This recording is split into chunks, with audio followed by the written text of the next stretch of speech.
बोलो प्राणनाथ प्यारे की जय। वंदो सतगुरु चरण को, करु धनी प्रेम प्रणाम। अशुभ हरण मंगल करण धनी देव चंद्र जी नाम। श्री प्राणनाथ निज मूलपति, श्री महराज सुनाम। तेज कुंवर श्यामा जुगल को, पल पल करूं प्रणाम। धनी जी मारा पल पल करूं प्रणाम। लो श्री प्राणनाथ प्यारे की जय।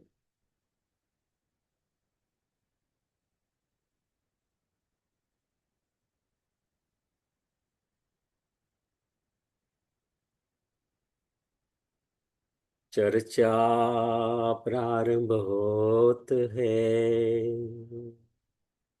सुनो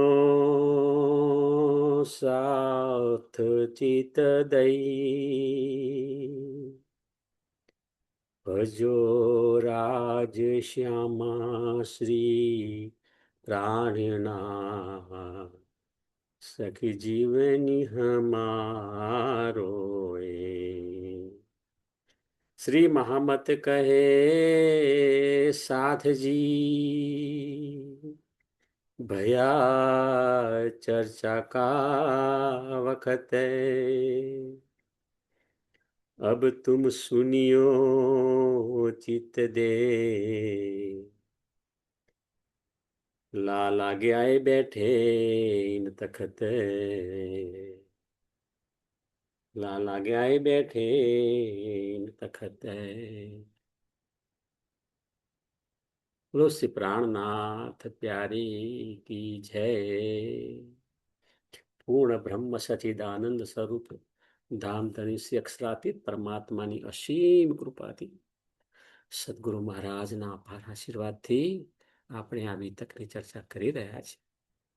અગાઉ આપણે જોઈ ગયા કે શ્રીજી ક્યાં છે, સુંદર સાથ ક્યાં છે, ક્યાં જાગણી લીલા ચાલી રહી છે. હા, ઔરંગાબાદમાં રાજા ભાવસિંહ ના નેજા હેઠળ બહુ સરસ રીતે જાગરણનું કાર્ય થઈ રહ્યું છે. શ્રીજીની ચર્ચા સાંભળવા માટે ટોળે ટોળા લોકો પધારે છે. એવામાં એક ઘટના બને છે કે ભાવસિંહે કહ્યું કે મારા 4 મુસલમાન અધિકારી છે, એ પણ તમારી ચર્ચા સાંભળે અને એમને ગળે વાત ઉતરે તો પછી હું આગળ કામ કરવા, જાગરણનું કાર્ય કરવા વધારે શક્તિસભર રીતે કટિબદ્ધ છું. તો એમના 4 જે મુસલમાન અધિકારીઓ હતા, કારણ કે કતેબની ભાષા કે મને ખબર ના પડે, અહીં આગળ એમાં 4 પૈકી એક જહાન મોહમ્મદ હતા. જહાન મોહમ્મદ આવે છે, શ્રીજીની ચર્ચા સાંભળે છે. તેમાં એમને એક સવાલ થઈ ગયો કે જ્યારે લાલદાસજી મૂળ મિલાવામાં યુગલ સ્વરૂપનું વર્ણન કરતા હતા, તો તે વખતે એમનો સવાલ થયો कि ये कैसी बात है, आप कैसे अल्लाह ताला का स्वरूप का वर्णन कर सकते हैं? अल्लाह ताला का वर्णन तो अल्लाह ताला खुद कर सकते हैं, उसके अलावा कोई नहीं कर सकते. એટલે અમને આ વાત ગળે ના ઉતરી કે તમે કઈ રીતે પૂર્ણબ્રહ્મ પરમાત્મા જે છે એના સ્વરૂપનું વર્ણન કરો છો. એટલે પછી એ ત્યાંથી રિસાઈને ઘરે જતા રહે છે. આખી રાત એમને ઊંઘ આવતી નથી. બીજે દિવસે આવે છે અને બહુ જ વહેલા તૈયાર થઈ અને શ્રીજીના ચરણો પ્રણામ કરે છે કે મને આપના ચરણોમાં મને સ્થાન આપો અને મને સમજાવો, મને ઘરે વાત ઉતરતી નથી. યાર, તો એ શ્રીજી સુંદર સાથ પણ બેઠા છે અને જહાન મોહમ્મદ પણ બેઠા છે. તો એ ચર્ચા ચાલી રહી છે. એમાં અગાઉ આપણે ચર્ચા કરતા હતા, તો એના અનુસંધાનમાં શ્રીજી કહે છે કે અહીં વ્રજલીલા થઈ, રાસલીલા થઈ, આપણે જોઈ ગયા, તો કે અક્ષરબ્રહ્મ પરમધામમાં જાગ્રત થયા ને ત્યાર પછી વ્રજલીલા અને રાસલીલા અખંડ થઈ હતી. એટલે અહીંયા આગળ શું કહેવા માંગે છે? પરમધામની અંદર અક્ષરધામ છે, અક્ષરધામમાં અક્ષરબ્રહ્મ, અને અક્ષરબ્રહ્મ ત્યાં જાગ્રત થાય ત્યાર પછી એમની ઈચ્છા થઈ કે વ્રજલીલાનો આનંદ લીધો હતો, રાસલીલાનો આનંદ લીધો હતો. એટલે ત્યાં પછી જાગૃત થયા પછી એ બંને અખંડ કરે છે. અને હવે પણ અક્ષરબ્રહ્મ પરમધામમાં જાગ્રત થશે, કારણ કે અક્ષરની આત્મા પણ છે, બરાબર, આ જાગણીલાના બ્રહ્માંડમાં. પરંતુ એ પરમધામની અંદર જ્યારે અક્ષરબ્રહ્મ પોતે જાગ્રત થશે ત્યારે જાગણી લીલા અખંડ થશે. આપણી આ જાગણી લીલા છે ક્યારે અખંડ થશે?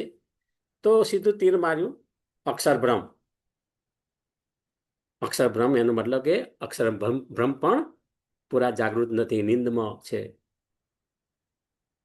તો અક્ષરબ્રહ્મ જાગ્રત થાય ક્યારે જાગૃત થશે? કારણ કે ધનીજીનો હુકમ થાય ત્યારે, મૂળ સ્વરૂપ ધનીજીનો હુકમ થશે ને ત્યારે અક્ષરબ્રહ્મ જાગ્રત થશે. અને અક્ષરબ્રહ્મ જાગ્રત થશે ત્યારે આ જાગણી લીલાનું બ્રહ્માંડ અખંડ થશે. ખરેખર તો જાગણી લીલાનું બ્રહ્માંડ ખાસ કરીને બ્રહ્મ સૃષ્ટિને ખેલ બતાવવા માટે અને એમને જાગૃત કરવા માટે બનાવેલ છે. કારણ કે આ સૃષ્ટિનું ઉત્પત્તિનો લય તો ચાલુ જ હતો ને, અક્ષરબ્રહ્મની આ ક્રિયા ચાલુ જ હતી. ઉત્પત્તિ થાય, લય થાય, જીવો ઉત્પન્ન થાય, પાછા ફરીથી આવે ને જાય. પણ એની અંદર સૌ પ્રથમ વખત પરમધામની આત્માઓ આ કાળમાંના બ્રહ્માંડમાં આવી. તો કે છે આ લાભ કોને મળશે? તો કે પરમધામની જે આત્માઓ છે પરમધામ જશે, પણ જે જીવ સૃષ્ટિ છે એને લાભ મળશે. કઈ રીતે? જે જીવ સૃષ્ટિ છે તેને પશ્ચાતાપની અગ્નિમાં શુદ્ધ કરીને યોગ માયાના બ્રહ્માંડમાં અખંડ મુક્તિ પ્રાપ્ત થવાની છે. વાહ વાહ વાહ, પ્રાણનાથ પ્યારી કી છે. એવા જીવો કે અનંત અનંત જન્મ લીધા રાખે છે ને હજુ લીધા રાખશે, પરંતુ અહીં આગળ સંપર્ક થઈ ગયો તારતમ વાણીનો, તે અખંડ મુક્તિના અધિકારી બની જાય છે. હા, પણ જીવ છે તો પશ્ચાતાપની અગ્નિમાં એને શુદ્ધ કરીને. અને જો બ્રહ્મ સૃષ્ટિ હશે તો બ્રહ્મ સૃષ્ટિ નહીં, વિરહની અગ્નિમાં નિર્મળ થવાનું છે. જેટલો વિરહ આપણને ધનીજીનો વધારે એટલે આપણે ધનીજીના વધારે નજીક. તો બ્રહ્મ સૃષ્ટિને વિરહની અગ્નિમાં નિર્મળ કરીને ધામ જવાનું છે. જાગની રાસમાં આપણી આ જાગની રાસની ગોપીઓની શોભા ખૂબ જ અનુપમ છે, ખૂબ જ મહત્વ છે. જાગની રાસની ગોપીઓ એટલે શું? આપણે સુંદર સાથ. આ બ્રહ્મ સૃષ્ટિના હૃદયમાં વિકારોનો નાશ કરીને એ સચ્ચિદાનંદ પરમાત્માનો દીદાર કરે, અને એને જ મહાપ્રલય કહેવામાં આવે છે. આ બધું શ્રીજી ચર્ચામાં જહાન મોહમ્મદને સમજાવી રહ્યા છે. એક સુંદર વાત કરી છે કે આપણે કહીએ છીએ વિષ્ણુ ભગવાન, આદિનારાયણ, યોગ માયા, અક્ષર બ્રહ્મ. તો કઈ રીતે અહીંયા આગળ સરળ શબ્દમાં કહી શકાય? તો કે આપણે દુનિયાની અંદર બહુ સુંદર મનુષ્ય હોય, પરંતુ સુંદરમાં સુંદર મનુષ્ય કરતા પણ કરોડ ગણો સુંદર કોણ છે? તો કે વિષ્ણુ ભગવાન. અને વિષ્ણુ ભગવાન કરતા પણ કરોડો ઘણા વધારે સુંદર કોણ છે? તો કે એનથી ઉપર આદિનારાયણ. અને આદિનારાયણથી પણ અબજો ગણા, હવે અબજો પર આવી વાત, અબજો કરતા પણ વધુ સુંદર અવ્યાકૃત બ્રહ્મ છે. બરાબર, યોગમાયાના બ્રહ્માંડમાં આપણે જોયું અવ્યાકૃત બ્રહ્મ, અને અવ્યાકૃત બ્રહ્મ કરતા પણ અબજો ઘણા વધારે સુંદર અક્ષરધામમાં બિરાજમાન અક્ષર બ્રહ્મ છે. અને અક્ષર બ્રહ્મ કરતા પણ અબજો ઘણા વધારે સુંદર આપણા ધામધણી શ્રી રાજી મહારાજ છે, જે સચિદાનંદ સ્વરૂપ શ્રી કૃષ્ણ પરમાત્મા છે. બોલો શ્રી પ્રાણનાથ પ્યારે કી જે. એ તત્વ સુંદર સાથે ધ્યાનમાં રાખવાનું. એ જે પરમધામ જે તત્વ છે ને, એ તત્વને પણ કૃષ્ણ કહીએ છીએ, અને એ કૃષ્ણ તત્વ આ જગતમાં આવ્યું છે. એટલે જગતની અંદર વ્રત લીલાની અંદર કૃષ્ણનું સ્વરૂપ છે, અને એની અંદર જે આવે સ્વરૂપ છે એ પણ પરમધામનું કૃષ્ણ તત્વ છે. બસ સિમ્પલ વાત છે. આટલું સમજીએ તો કૃષ્ણ કનૈયા લાલ કી જય. એ જે પરમ તત્વ છે, એ પરમ તત્વને આપણે યાદ કરીએ છીએ. હવે અહીંયા આગળ વ્રજલીલા થઈ ગઈ, પછી પ્રલય થયો હતો. વ્રજલીલા પછી પ્રલય થયો હતો, અને વ્રજલીલાના જીવ કારણ પ્રકૃતિમાં હતા, અને રાસલીલામાં યોગ માયાના બ્રહ્માંડમાં થઈને, જેમાં આત્માઓ ઈશ્વર સૃષ્ટિ અને આ બંને રાસ કર્યો. તો એ શું કહેવા માંગે છે કે જે વ્રજલીલા હતી, એ વ્રજલીલા જ્યારે પૂર્ણ થઈ 11 વર્ષના 52 દિવસ પછી, અને પછી એ વ્રજલીલાનો લય થયો, તો કે તન અહીં આગળ રહ્યા, પણ એમાંથી જે શક્તિઓ હતી ને, શક્તિમાં શું હતું? જીવ હતા. તો જીવ ક્યાં ગયા? તો કે એ કારણ પ્રકૃતિમાં જઈને બેસી ગયા. બરાબર. અને એની અંદરની જે ઈશ્વર સૃષ્ટિ અને જે પરમધામની આત્માઓ હતી, આ જે શક્તિઓ છે એ યોગ માયાના બ્રહ્માંડમાં જાય છે અને રાસલીલા કરે છે. અને ત્યારબાદ આ આત્માઓ પરમધામમાં જાગૃત થઈને, ત્યારબાદ આ આત્માઓ પરમધામમાં જાગૃત થઈ. હવે આ પરમધામમાં જાગૃત થાય છે, એ જે સમયગાળા છે, એ સમયગાળા દરમિયાન અક્ષર બ્રહ્મની અક્ષર આત્મા જાગૃત થાય, ત્યાર પછી તેમણે વ્રજલીલા અને રાસલીલાને અખંડ કરી દીધું છે. બીજી બાજુ પરમધામમાં આત્માઓને દુઃખરૂપી માયાનો ખેલ જોવાની પુનઃ માગણી કરે છે. એ દરમિયાન અહીંયા આગળ માગણી ચાલુ છે. અને એ જે દરમિયાન અક્ષરધામથી અક્ષરની આત્મા આ ત્રીજા જાગણી લેનારા બ્રહ્માંડમાં આવે છે કે ભાઈ તૈયારી કરો હવે. અને કતેબ ગ્રંથમાં સાક્ષ્યો રજૂ કરે છે. અને એ મોહમ્મદ સાહેબની અંદર આપણે કઈ અક્ષરબ્રહ્મની શક્તિ હતી, એ શક્તિ આ સાક્ષ્યો રજૂ કરે છે. મોહમ્મદ સાહેબ તો આ જગતમાં જ સાધના કરી રહ્યા છે, પરંતુ તેમની નૂરી દ્રષ્ટિ પરમધામ પહોંચે છે. તેમની શરીર, મન, આત્મા બધું જ છે, પણ એમની જે નૂરી દ્રષ્ટિ છે, એ નૂરી દૃષ્ટિ વાલાજીની કૃપાથી એ પરમધામ પહોંચે છે, અને એ એનું વર્ણન કરે છે. તેવી રીતે આપણે પણ પરમધામની આત્માઓ કહીએ છીએ, આ જગતમાં દુઃખરૂપી માના ખેલ જોવા માટે આવી. બરાબર. તો એ આત્માઓની દ્રષ્ટિ આ જગતમાં આવી છે. એ જે આ દ્રષ્ટિ આ જગતમાં આવી, એને આત્મ કહીએ છીએ. જે નૂરી સ્વરૂપ છે એને પરાત્મ કહીએ છીએ. તો આવી વાત છે, અને માયાનો ખેલ જોઈ રહી છે. સુંદર સાજી, હવે જાગણી લીલાના બ્રહ્માંડમાં આત્માઓ ખેલ જોવા માટે આવી ગઈ છે. તેમની સાથે કોણ છે? શ્રી રાજજી મહારાજ, શ્યામાજી મહારાણી, અક્ષર બ્રહ્મ, મહાલક્ષ્મી પણ આવ્યા છે. હવે અક્ષર બ્રહ્મની આવેશ શક્તિ એટલે કે રાજજીની જોશની શક્તિ બંને એક જ છે. તેઓ 90,000 હરફ લાવ્યા. તેમાંથી 30,000 શરીયતનું જ્ઞાન જાહેર કર્યું અને તેમાં મનુષ્યને માનવ બનાવવા માટેનું જ્ઞાન હતું.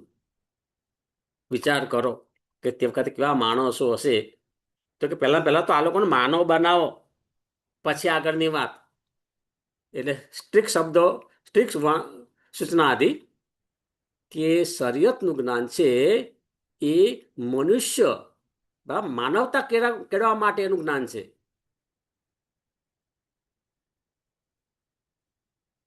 તેમાં હકીકત અને મારફતના 60,000 હરફનું કોઈ અર્થઘટન કર્યું નથી. તે વખતે એમનો હુકમ નહોતો. કારણ કે એનું કારણ શું? કારણ કે એ જ્ઞાન લેવા માટેના કોઈ પાત્રો હતા નહીં. કારણ કે તે વખતે હકીકતનું જ્ઞાન લેનાર ઈશ્વર સૃષ્ટિ પણ ન હતી અને મારફતનું જ્ઞાન લેનાર બ્રહ્મ સૃષ્ટિ પણ આવી ન હતી. તેથી તેમણે તે વખતે કહ્યું, ભાઈ આ જ્ઞાન લાવ્યો શું ખરો હું, પણ મેં ફક્ત શરીયત જ સમજાવ્યું છે. હકીકત અને મારફતનું જ્ઞાન છે એ તો જ્યારે ફરદા રોજ કો અલ્લાહ તાલા આએગા, ફરદા રોજ અલ્લાહ તાલા આપશે. ફરદા રોજ એટલે કતેબની ભાષાની અંદર 1,000 વર્ષ પછી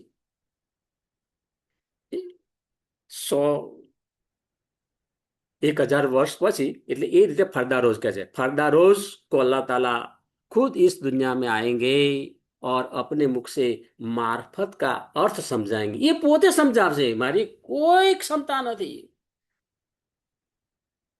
મેં તો ઉપરથી આવ્યું એ અગર લખ્યું છે, પરંતુ મને કોઈ હુકમ નથી એને સમજાવવાનો. उस समय इमाम मेहदी, ईसा रूहल्ला और मोमिन पधारेंगे. જહાન મોહમ્મદને આ બધી વાત સમજાવે છે કે તે વખતે કોણ કોણ આવશે? ઇમામ મેદી, શ્રી રાજજી, ઈસા રૂહલ્લા, શ્રી શ્યામાજી અને પરમધામની આત્માઓ એટલે મોમીન. એ આ જાગણી લેવાનું બ્રહ્માંડ જેમાં અત્યારે આપણે જીવન જીવી રહ્યા છીએ, જાગણીનું કાર્ય કરી રહ્યા છીએ.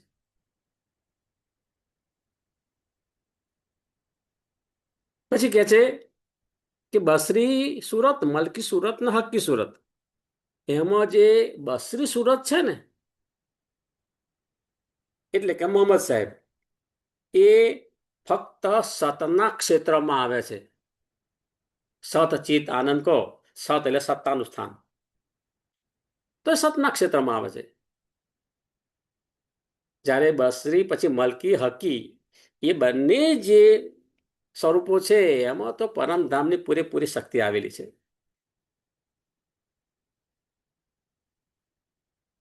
હવે આ કહે છે કે એ જે મોહમ્મદ સાહેબની અંદર જે અક્ષર બ્રહ્મ છે એ સતના ક્ષેત્રમાં આવે છે, બસરી સુરત. ઈક્ષના ક્ષેત્રમાં આવતા નથી. આ એટલે જ ને પરમધામની અંદર રોજ નિત્ય સવારે વાલાજીના દર્શન કરવા માટે જાય અને ચાંદની ચોકમાં ઊભા રહી અને એમના દર્શન માત્રથી એમની એટલી ઉર્જા મળતી તો ફરીથી પાછા બીજે દિવસે 9 વાગે આવતા. એ આપણે જાણીએ છીએ. કારણ કે એ અંદર પ્રવેશી શકતા નથી, રંગમહોલમાં પ્રવેશી શકતા નથી. તેથી જરૂર પડે તો એકલા આવે પણ ખરા અને એકલા જાય પણ ખરા. હા, આ જગતની અંદર આવવું હોય તો એકલા આવે ખરા અને એકલા જાય ખરા. પરંતુ જ્યારે પરમધામની આત્માઓ આવે તો એકલી નહીં આવતી ભાઈ. પરમધામની આત્માઓ આવે ને ત્યારે જોડે રાજજી હોય, શ્યામાજી હોય, અક્ષરબ્રહ્મ હોય ને મહાલક્ષ્મી પણ હોય, બધા જ હોય. જો પરમધામની આત્માઓની મહિમા કેટલી બધી છે. પરમધામની આત્માઓની મહિમા ખૂબ ખૂબ ખૂબ ખૂબ એ જણાવેલ છે.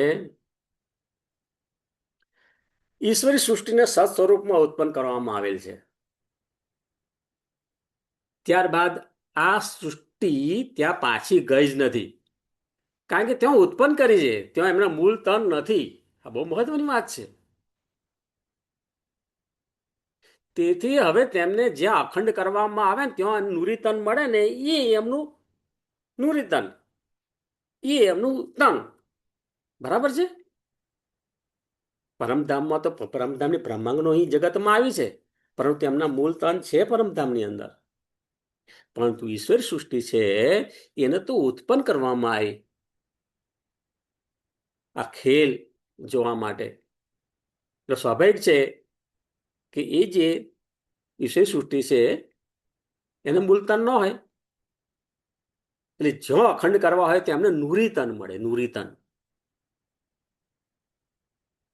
હવે જ્યારે અક્ષર બ્રહ્મ પોતાના ધામમાં જાગ્રત થશે ત્યારે આ બ્રહ્માંડ પણ અખંડ થશે. આટલી વાત છે. બરાબર. બહુ જ આપણે કેટલાક શબ્દોની અંદર બહુ ખેંચાખેંચ કરીએ છીએ. બંને સાચા છે, બંને વાણીની અંદર આવે છે. જેને જે ફાવે ને એ શબ્દનો ઉપયોગ કરવો જોઈએ. જે ભાવ આવતો ભાવ આવે છે મને, બરાબર. નામ શ્રી કૃષ્ણજી અનાદિ અક્ષરાતીત, એની અંદર વધારે મને ભાવ આવે છે તો હું એનો જાપ કરું. નિજ નામ શ્રીજી સાહેબજી, એમાં મને વધારે ભાવ આવે છે તો હું એનો જાપ કરું. બે આપણે આપણા પોતાના માટે કરવાનું છે. જો આપણે બીજાના માટે બતાવવા માટે નહીં, આપણે માણસો ભેગા કરી નહીં કરવાના, કોઈને ફરજ પણ પાડવાનું નથી. અને તમને બંને સારા લાગે તો બંને બોલો, બેમાંથી જે સારું લાગે આપણે બોલવાનું છે. રાજ્ય મહારાજ છે, એ જે પરમ તત્વ છે એ પરમ તત્વ બધા આપણે યાદ કરીએ છીએ. આપણું કેન્દ્ર સ્થાન તો એક જ છે. ના, કોઈની ઉપર પ્રેશર આપણે લાવવાનું નથી. આપણે પોતાના ઉપર કાર્ય કરીએ. મને શું મારા ગુરુ મહારાજે સમજાવ્યું છે, સદગુરુજીએ શું સમજાવ્યું છે, અને મને શું મારા હૃદયમાં બેઠું છે. બરાબર. અને એ રીતે જો આગળ વધીશું ને તો આધ્યાત્મિક વિકાસ થશે. નહીં તો પછી શું થાય કે સમય પસાર થાય, બીજું કશું નહીં. અને સમય પસાર કરવાનો નથી. સાચા અર્થની અંદર આધ્યાત્મિક આનંદ લેવાનો છે અને પરમપદ પ્રાપ્ત કરવાનું છે. આ મનુષ્ય જન્મ છે ને સફળ બનાવવાનું છે. સુંદર સાહેબજી, સંસારમાં જીવ શરીર ધારણ કરે છે. અજ્ઞાનતામાં મહાપ્રાય પછી ક્યાં જવાનું તેનું એનું જ્ઞાન નથી. બધા પોતાની દુનિયાની અંદર મસ્ત છે. કોઈને કઈ વાત સમજાવવા જાઓ ને તો કોઈ સમજવું પણ નથી. સાચી વાત છે, કોઈને સમજવું નથી, સાંભળવું નથી. કિતાબ વાંચવા બેસાડો તો વાંચવી નથી. સેવા પૂજા કરવાની કહો તો સેવા પૂજા કરવી નથી. આવો આપણો જીવ થઈ ગયો છે. પરંતુ હકીકત એ છે કે આ જે સમય છે એ સમયની અંદર આપણને અનુપમ કૃપાથી જે તારતમ વાણી મળી છે, એ તારતમ વાણીના પ્રકાશમાં આપણો જીવ ટ્રાન્સફોર્મેશન કરે ને તો પોતાના દિલમાં યુગલ સ્વરૂપના ધારણ કરે તો અખંડ મુક્તિનો અધિકારી બને છે. બરાબર. પરમધામની આત્માઓ તો પરમધામ માટે છે જ, પરંતુ જે જીવ છે એ જીવ પણ સાધના કરે અને પોતાના દિલની અંદર યુગલ સ્વરૂપને બિરાજમાન કરે તો એ અખંડ મુક્તિનો અધિકારી બને છે. આ પિંડ 14 લોકના બ્રહ્માંડથી ના શરીરથી પરે અખંડ મુક્તિ સ્થાન પ્રાપ્ત કરે છે. આપણે તારતમ વાણીને વાંગમય સ્વરૂપ કહીએ છીએ, જેમાં જ્ઞાનમય કલેવરને ભાવથી ધ્યાનમાં લેવાનું હોય છે. તેથી જીવને જ્ઞાન અને પ્રેમ બંને પાકની જરૂર છે. આ બંને પાક મળે ત્યારે જ આધ્યાત્મિક ઉડાન કરી શકે છે. ખાલી એકલું જ્ઞાન પણ કામનું નહીં અને ખાલી એકલું પ્રેમ પણ નહીં. જ્ઞાન અને પ્રેમ બંનેના સમન્વયની જરૂર છે. અહીં શ્રીજી જહાન મહંત બંને વિસ્તારથી સમજાવીને તેમનું શંકાનું સમાધાન કરે છે. આખરી ઇમામ મહેદીને મોહમ્મદ કહે છે. મોહમ્મદ એટલે જેની અપાર મહિમા છે, તે જેમની આવેશ શક્તિ આ જગતમાં આવીને વેદ કતેબ તમામ ધર્મગ્રંથોના ગૂઢ રહસ્યો ખોલી નાખ્યા છે. આ જાગની લીલાના બ્રહ્માંડના ખેલનો કેટલો બધો ગરિમા છે સુંદર સાજી. કારણ કે પરમધામ ધનીજીના દિલમાં આ ખેલ અંકિત થઈ ગયો છે. સંપૂર્ણ બ્રહ્માંડને નહીં, પરંતુ પોતાની અંગનાઓ જ્યાં જ્યાં ખેલ કરી રહી છે ને, ત્યાં બધું જ અંકિત થઈ રહ્યું છે. આ કોઈ સામાન્ય બાબત નથી. મારું પોતાનું જીવન, પણ મારા પોતાનું જીવન જે છે એ હું જાગણી કાર્ય કરું છું, તો એ મારું જાગણી કાર્ય જે છે, અને મારું જે છે આખું આખું એની પ્રિન્ટ, એ બધી સેવ થઈ જાય. હા, એ બધી પહોંચી જાય ધણીજી સુધી. અહીં અંગનાઓ શું કાર્ય કરે છે એ બધી આપણે પહેલા બધું ત્યાં પહોંચી જતું હોય છે, બધું અંકિત થઈ જતું હોય છે. એટલે જ દરેક કાર્ય આપણે બહુ જ સમજી વિચારીને કરવાના હોય છે. જીવ અને આત્માને પહેલા તેમના દ્વારા થયેલા ગુનાહનો પડો પહોંચી જાય છે, કારણ કે સંસારના રંગમાં રંગાઈ ગયા છે અને તેના માર્ગે ધન પ્રાપ્ત કરીને ધનના માર્ગે વાપરી રહ્યા છે. તેને જ દાભતુલ અર્ચ કહે છે. બીજા ઉપર અત્યાચાર કરનાર પશુઓની યોનિમાં જાય છે. તારતમ વાણી મળી છે, પરંતુ સમજ્યા નથી, મનન મંથન કર્યું નથી, તે બહેરાને બોબડા થઈ જશે.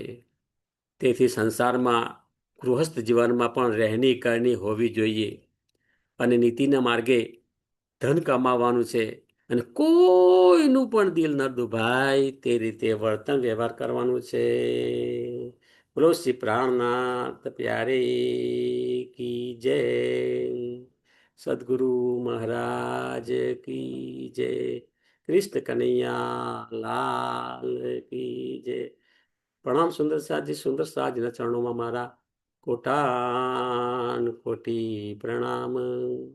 પ્રણામ.